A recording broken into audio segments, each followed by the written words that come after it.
Hi friends, നമുക്കൊന്നൊരു വായനയായാലോ.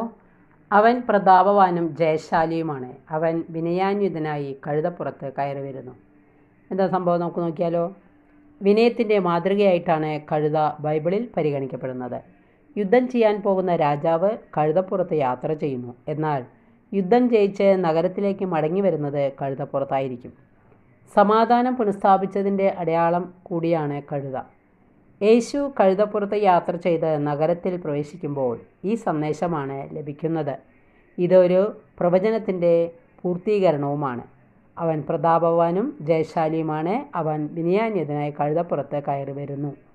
വിജയം, വിനയം, സമാധാനം, സംസ്ഥാപനം, ഇതെല്ലാം കഴുതയുടെ പ്രതീകം സൂചിപ്പിക്കുന്നു. ഞാൻ നിങ്ങളെ സ്നേഹിച്ചതുപോലെ നിങ്ങളും പരസ്പരം സ്നേഹിക്കണം. ഏറ്റവും ചെറിയവർക്ക് ഈ സ്നേഹം അനുവേദ്യമാക്കണം. ഓശാന ഞായർ അതിനുള്ള ഒരു ക്ഷണമായിട്ട് കരുതുകയും വേണം.